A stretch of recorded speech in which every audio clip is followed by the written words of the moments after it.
What's going on, y'all? Basically the last trading month of May, and we were finishing it off with a super painful loss. Like I got stomped out by literally like 2 points. Which is fine because I was able to trade my model and I saw it happen. It's just again small mistakes biting me in the butt and ruining the whole trade. And I feel like I've always like whenever I make these small mistakes, I tell myself and I tell y'all that I'm gonna fix them. And I don't want you to think that it's like I'm just saying this shit for the video, like just saying I'm gonna fix these mistakes for the video and not working on them. Like it's super hard to actually pinpoint mistakes like this because it just happens in the moment, right? It just happens in the moment, and I don't know if it's a lack of discipline, it's a lack of not knowing my model, or if it's just a lack of focus. But it's super hard to pinpoint small mistakes like this and just fix them just like that, right? And so I don't want you to think I'm not trying. Trust me, I'm trying to make sure that when I enter trade, everything is perfect. But with everything, emotions flying, chemicals, in my brain, freaking going crazy. Like sometimes it's hard to make sure everything's on point. And so I apologize if it seems like I'm just going against my word and going against what I talk about and just seeming like I'm making the same mistake over and over again. But trust me, like off of the videos, like off the camera, I truly am trying to work on these mistakes. So don't let this discourage y'all, or don't let it think. Don't make me think. Don't make me let y'all think that same making the same mistakes over and over again, just telling yourself that you're gonna fix it is a good thing, because it's not, and I'm working on it. But yeah, okay, so yeah, so I'm gonna recap the trade that I took today, and then I'm gonna also kind of go over really quickly my plans for June, because May was a very it was I'm not gonna lie, it was crazy. Like it was crazy. I think most of us can agree price action was crazy. But at the same time, for me personally, it was also a very roller coaster of a month. Like a lot of shit happened for me in May. Like even just outside of the charts, like well, in terms of just the charts, like I was able to pass an account, but at the same time, like performance wise, I don't think I've arguably did the worst I have in my life in terms of trading. So the only thing I can do though is I can get better for the month of June. Like I can learn from May and I can get better for June. And I know the things I have to work on. I know the biggest recurring problems I wrote down in May. Like the biggest problem I've seen throughout May that's kind of spiraled everything down. That's one thing I'm gonna work on for the month of June. If I'm able to at least make that work, it's gonna make my trading a lot better. Um, but yeah, let me recap the trade first, and then I'll get into that. So, coming to the day, like I said, I size heavier in on evals because I feel like evals are meant to be passed, failed, whatever, learned from. Um, and so that's why I took a decent size loss today. But obviously, when you're on a funded, you should de-risk and you know, don't never ever over leverage. So coming into the day, we did have a daily fair value gap here. It was tested yesterday and respected, so there was a potential that we may have respected it today again. Maybe take this previous no, oh sorry, we we had the potential of respecting that daily fair value gap because we had taken previous day lows as well. We had coming into the day, we took previous day lows off of this news candle. So we took previous day lows, and then we were also above this daily fair value gap when I was coming in, like London session. So there was potential for us to take out London highs here. Even if we were to dump back down, I wanted to see us take London highs out first, right? Because we took out previous day low, and we were kind of essentially respecting, yeah, so 930 is open here, so we were kind of respecting this daily for value gap area. So I wanted price to push up higher, take this London high, and then if we wanted to head down lower there. So I told my Discord, like, okay, London highs is what I'm going to be looking for my draw early on. Like, be careful though. I told them be careful though, and myself, of course, I told them be careful. We may see a run on sell side first and then a take on London highs. Now the thing is, I didn't expect for us to dump this low for sell side liquidity and then like this close to London lows.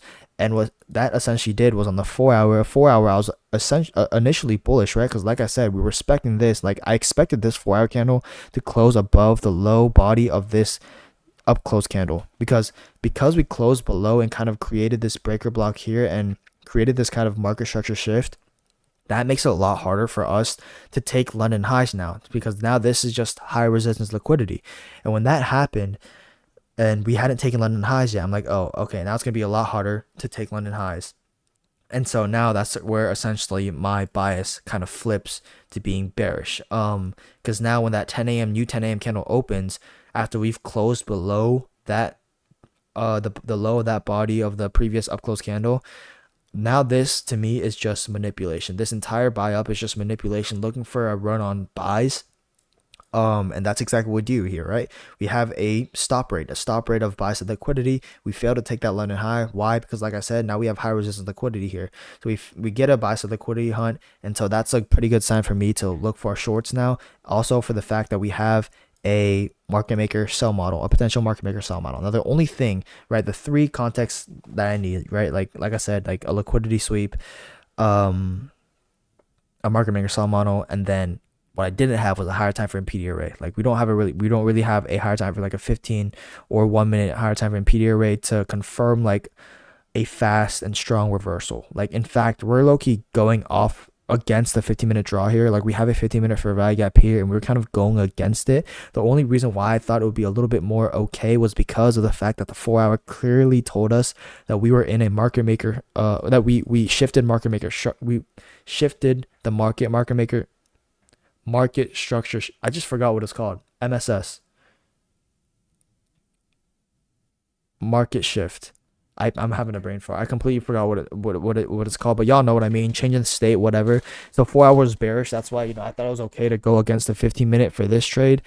And so yeah, like I said, stop hunt here. Smart money reversal, market maker sell model potentially. Now what I'm looking for is a unicorn model for me to get my entry off of. And we get one here, a high, low, high, lower, low. Okay, and I'm like, okay, cool. Like, oh no, sorry, I enter off of this, a high here, lower, low, high, lower, high, low, high, lower, low. That's what I enter off of. So this essentially also becomes our breaker block as well. These two candles between our initial high and low, that becomes our breaker block. So because this is our first high, second low, this candle, second low, we make a higher high and then a lower low. And then so these two down close candles are our breaker block. And then when we make our lower low, we also displace on NQ. But this was the problem, right? We displace on NQ and we make a small-ish fair value gap here on the 1 minute, which is fine. Like we can still enter off of that. The thing is, ES never made displacement like that. ES never made a fair value gap here. Like this wick on ES covered this fair value gap. And for some reason, I usually watch for correlation, but this one I just completely missed and I didn't see it. And so when I entered off of it and looked at ES that we didn't make a fair value gap, I was like, oh, okay, that's why. Like we didn't have strong enough correlation and strong enough indications that sellers were now in control. And so that's exactly what happens. Like buyers buy up, we get one last stop punt on buy side liquidity, we inverse this fair value gap, and that's exactly where I should have entered, right? Because we get another unicorn model, high, low, higher, lower, low, except this one we get an inverse fair value gap to kind of confirm that we're going to head lower.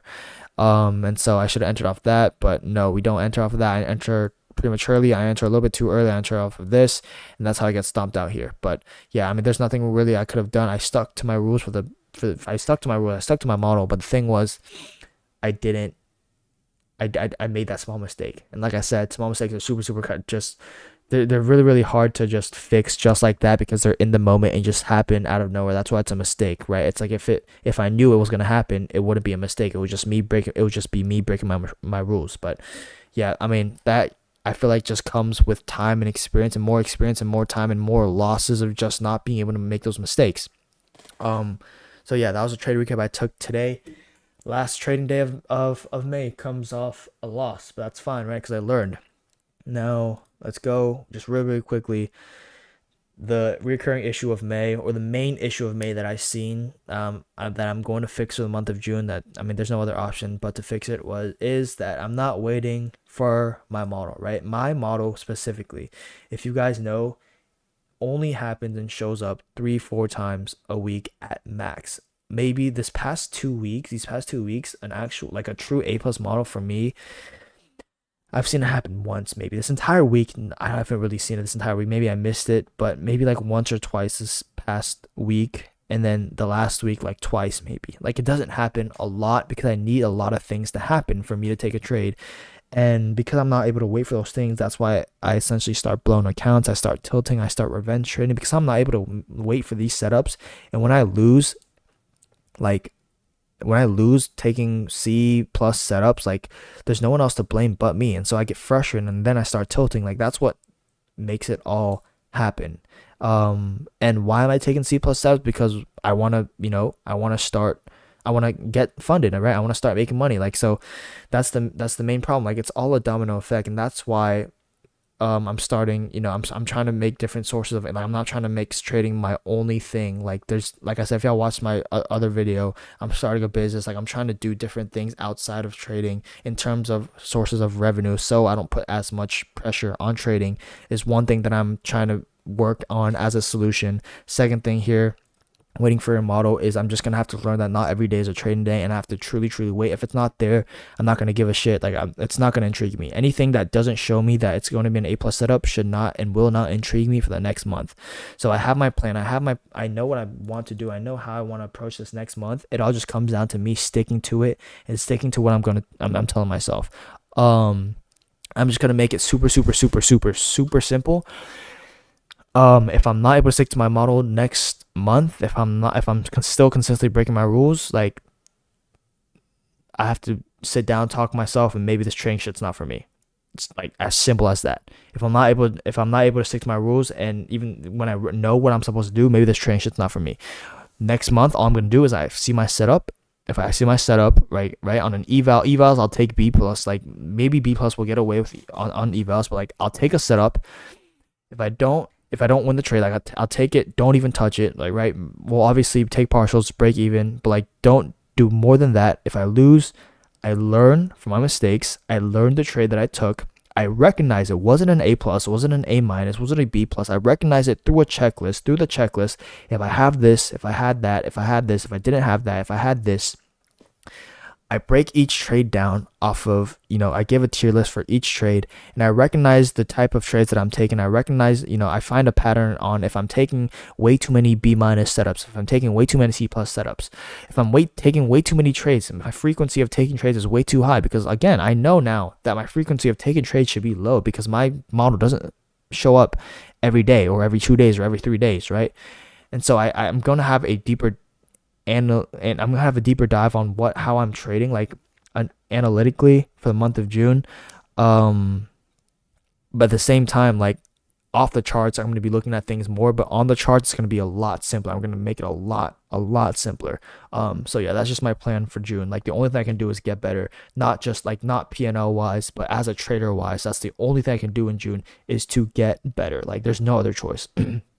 But yeah, so yeah, last month to finish off May. Hopefully this was informational to some of y'all, and if you guys are in the same position as me, like, just struggling a little bit, but y'all know what y'all are supposed to do, approach it at a different angle. Stop trying to go at it. Stop, like, trading's one of those things where you can't force to fix your mistakes. Just reanalyze, recalibrate.